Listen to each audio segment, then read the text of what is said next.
다들 많이 이 질문을 기다리고 있을 것 같은데 물려있는 코인을 존버해야 할까요? 물타기를 해야 할까요? 오르지 않을 코인들을 계속 가지고 있다가 언젠간 오르겠지라고 하면은 해가 지날수록 어느 순간에 마이너스 50에서 시간이 지나면 60, 그 다음 70, 80 계속 내려가게 된다는 겁니다. 결론적으로 네, 크롱님들 안녕하세요. 박종환 작가입니다. 자, 2025년도 저물어 가고 있습니다. 올 한 해 시장이 굉장히 어려운 구간에 있었는데 이런 시기에도 굳건하고 꿋꿋하게 견뎌내신 우리 크롱님들 정말 잘하셨다고 응원해 드리고 싶습니다. 자, 지금 시장이 우리의 기대만큼 잘 움직여 주지 않고 있다 보니까 아마 많은 실망감들, 그리고 앞으로 어떻게 투자를 이어가야 될지, 그리고 내가 무언가 잘못한 것은 아닐까, 이런 여러 가지 생각들을 하고 계신 크롱님들이 계실 텐데요. 그래서 오늘은 좀 특별한 콘텐츠를 준비해 봤습니다. 우리 크롱님들께서 현재 시점에서 가장 궁금해 하실 만한 질문들을 추려서 현재 시점에서 우리가 어떻게 이 시장에서 견뎌나가야 되고, 그리고 대응 전략을 가지고 가야 될지, 그런 부분들을 한번 허심탄회하게 나눠보도록 하겠습니다. 작가님, 첫 번째 질문입니다. 25년도에 불장이 온다고 했는데 속았거든요.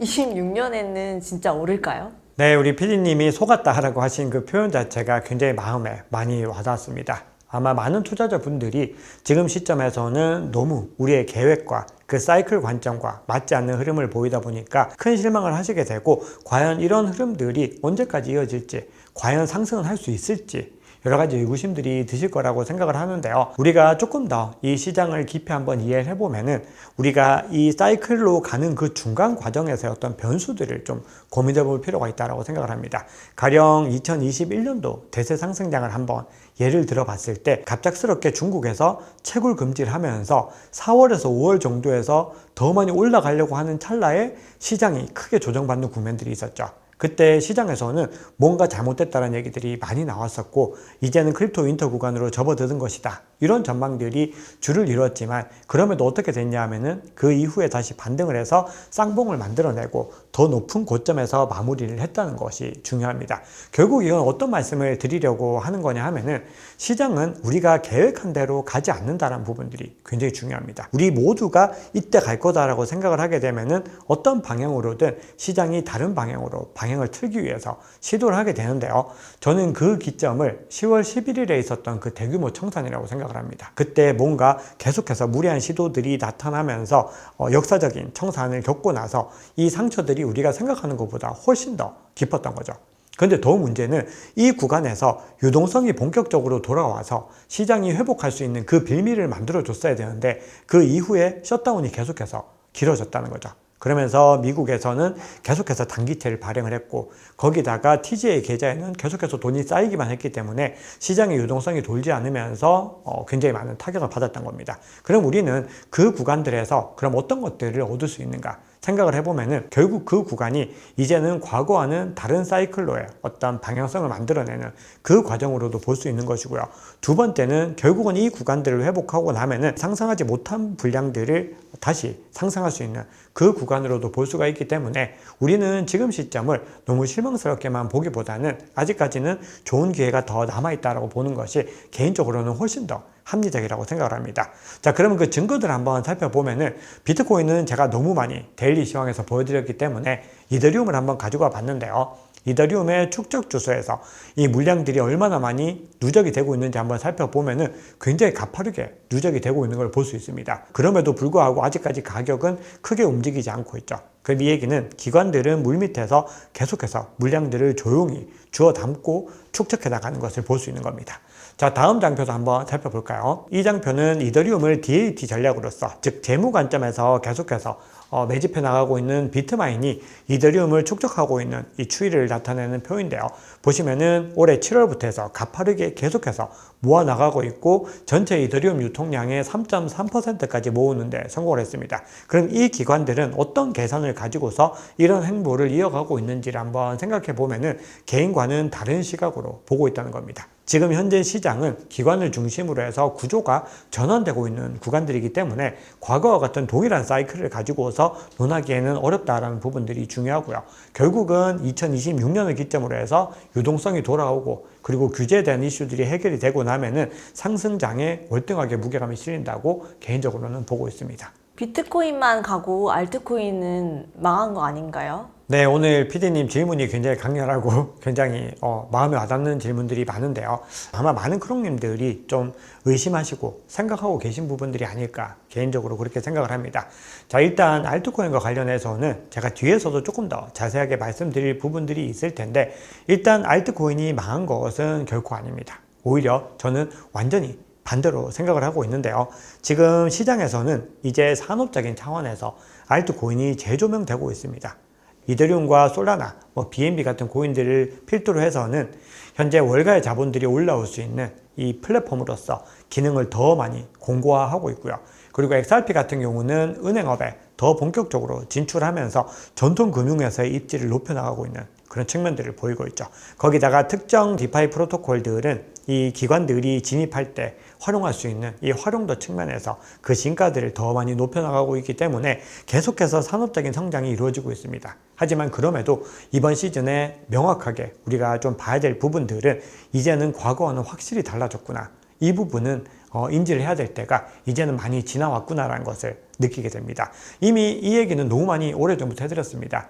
이 알트코인의 체질이 변했고 과거와 같이 우후죽순 펌핑하는 시장은 이제는 지나가고 있다. 하지만 그럼에도 선별된 알트코인들은 이제 기관들이 매집을 하고 제도권으로 더 많이 들어오면서 더 본격적인 상승을 계산식으로 해나갈 가능성을 염두에 둬야 된다는 거죠. 그러면은 이제는 알트코인에 대한 전략들도 바뀌어야 되는 겁니다. 과거에는 아무런 코인이나 사서 기다리면 알아서 올라주는 그런 장세였다면은 이제는 엄선된 코인들이 정말로 이 근거를 가지고서 움직이는 정상화된 시장이 됐다라고 봐야 되기 때문에 지금은 알트코인이 망했다라기보다는 알트코인 시장의 구조가 바뀌고 이제 인프라화 되면서 더 단단하게 기반을 만들어내고 있다. 이렇게 보시면 가장 정확할 것 같습니다. 다들 많이 이 질문을 기다리고 있을 것 같은데 물려있는 코인을 존버해야 할까요? 물타기를 해야 할까요? 네, 제가 이번 주에 라이브 스터디 특별 강연을 하면서 이 존버와 그리고 전략적인 장기 투자에 대해서 명확하게 설명을 드린 부분이 있는데요. 제가 그때 말씀드렸던 내용들 중에서 두 가지 관점을 한번 말씀을 드려봤는데요. 첫 번째는 무작정 존버를 하는 DCA형 장기 투자 개념이 있고 두 번째로 말씀드린 부분들은 조금 더 액티브한 관점으로 전략적인 장기 투자 개념이 있는데 지금 시장에서는 일단 비트코인은 DCA 전략이 조금 더 유효할 수 있다. 이런 시장의 분석들이 있는데 비트코인을 제외하고 나머지 알트코인에 대해서는 모두 다 전략형으로 접근하는 것이 월등하게 유리합니다. 그러면은 우리가 이 전략형을 어떻게 진행을 해야 될까 한번 생각을 해보면은 우리 PD님이 주신 그 질문과도 맞닿아 있는 부분이 있는데요. 과연 지금 물려있는 코인을 존버해야 될 것인가? 존버하지 않고 조금 더 적극적으로 매도를 해야 될 것인가? 이 구간들에 대한 고민이 있는 거죠. 그러면은 먼저 정확하게 첫 번째 짚어드릴 부분은 이 코인의 성격을 정확하게 분류를 하셔야 됩니다. 즉 모든 코인들이 똑같은 관점으로 매수와 매도가 진행되지 않습니다. 가령 가격이 오를 때도 어떤 코인은 빠르게 매도를 해야 되는 코인이 있고 다른 코인들은 가격이 오를 때 오히려 매수 전략을 가져가야 되는 코인들도 있다는 거죠. 그러면 조금 더 구체적으로 살펴보면은 이 자산을 세 가지로 분류하셔야 됩니다. 가장 핵심적인 자산이 있고요. 다음으로는 위성자산 중에서도 조금 중립형에 가까운 위성자산이 있습니다. 가령 우리가 디파이 코인 중에서도 에이브라는 코인이 있고 에테나라는 코인이 있다고 하면은 이 둘 중에서 어떤 게 더 중립적이고 안정적일지 생각해 보면은 에이브가 더 안정적이겠죠. 그럼 이 코인은 조금 더 중립적이라고 봐야 되고 다음으로 에테나 같은 코인들은 수익성은 좋지만 그럼에도 조금은 더 공격적인 위성형으로 봐야 되는 겁니다. 그럼 이 세 가지를 비트코인을 제외하고 분류를 했다라고 했을 때 비트코인은 일단 장기 보유가 조금 더 우호적이니까 지금 이 순간에 매도하는 관점들은 적합하지 않을 수 있겠죠. 조금 더 이해하시기 쉽도록 표로 한번 준비해 봤습니다. 비트코인을 비롯해서 이더리움, 솔라나, 바이낸스, XRP 정도까지를 저는 핵심 자산으로 보고 수익 같은 경우는 핵심 자산과 위성 자산의 경계 정도에 있다고 개인적으로 보고 있습니다. 왜냐하면 아직까지는 펀더멘탈 대비 역사가 짧다는 부분들이 있는 거죠. 그리고 위성 자산은 디파이와 레이어 1 그리고 AI, 민코인 이렇게 한번 분류를 해봤을 때 안정형 포트폴리오가 이렇게 가장 좌측에 구성이 되고 공격형 포트폴리오까지 이렇게 구성이 되는데 기본적으로 현재 시점에서는 안정형 포트폴리오 전략으로 가져가시는 것이 좋습니다. 그리고 시장이 점점 더 좋아질수록 포트폴리오 기준을 중립형, 공격형으로 확장해 나가는 전략이 가장 유효하다고 볼 수 있겠죠. 근데 여기에서 이제 중요한 포인트들이 있습니다. 만약에 내가 위성 자산으로 어떤 코인을 가지고 있는데 이 자산 자체가 앞으로 장기적으로 성장할 것인지에 대한 확고한 전망이 있는지, 그리고 펀더멘털이 받쳐주는지, 그리고 내러티브가 받쳐주는지를 우리 크롱님들께서 한번 꼼꼼하게 점검을 해보셔야 됩니다. 만약에 여기에서 3가지 정도의 지표 중에서 2가지 이상에서 합격점을 받지 못한다면, 혹은 이걸 조금 더 세부적으로 분류했는데 적어도 70점 정도 점수가 나오지 않는다라고 했을 때는 어떻게 해야 될까요? 반등을 할 때 중립형, 공격형으로 더 물량을 모아나가는 것이 아니라 빠르게 매도하고 나가는 전략들이 더 중요하다는 거죠. 즉 아직까지 손실 구간에 있더라도 오르지 않을 코인들을 계속 가지고 있다가 언젠간 오르겠지라고 하면은 해가 지날수록 어느 순간에 마이너스 50에서 시간이 지나면 60, 그 다음 70, 80 계속 내려가게 된다는 겁니다. 결론적으로 오를 만한 코인들을 계속해서 바이더딥을 통해서 모아 나가야 되는 것이고, 오르지 않을 코인들은 반등 구간에서 손절해서 이 현금을 오히려 우량한 코인으로 옮겨 타는 것이 더 좋은 전략이라고 볼 수 있습니다. 암호화폐라는 것을 투자하고 특히 알트코인을 투자할 때는 어떤 코인이 오를까요? 이 관점이 중요하지 않다는 겁니다.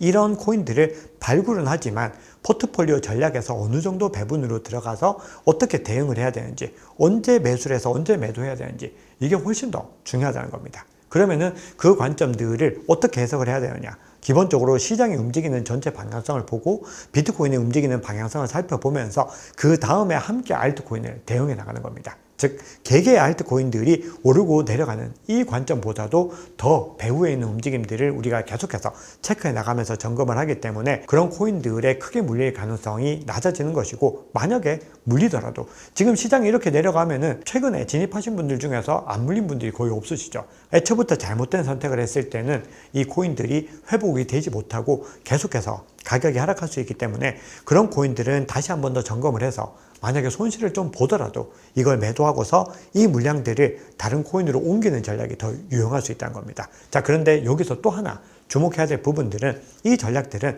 일단 가격이 조금 더 상승 흐름을 가져갈 때 하시는 게 조금 더 좋습니다. 왜냐하면 지금 뭔가 시장이 지지부진한 움직임을 가져가는데 무언가를 해야 된다는 압박감 때문에 움직였을 때는 오히려 좋지 못한 성과를 낼 가능성이 크다는 겁니다. 자, 2025년은 우리의 기대만큼 움직여주지 않으면서 크롱님들께서도 많은 실망이 있으셨을 거라고 생각을 하는데요. 자, 그럼에도 이렇게 위기 뒤에는 반드시 기회가 오게 됩니다. 지금 산업은 계속해서 성장하고 있고 시장은 꾸준히 성숙하고 있습니다. 규제적인 이슈들도 해결되고 있고 거기다가 유동성이 계속해서 돌아오는 국면에 있습니다. 결국 이런 여러 가지 키워드들이 아직까지는 각자의 움직임을 가져가고 있지만 결국 한 방향으로 모아지는 방향성에서 비트코인의 상승에 더 무게감이 실린다는 것을 반드시 기억을 하셔야 됩니다. 네, 오늘 준비한 얘기는 여기까지입니다. 늘 우리 크롱님들의 행복한 투자, 성공 투자를 응원합니다. 지금까지 박 작가였습니다. 감사합니다.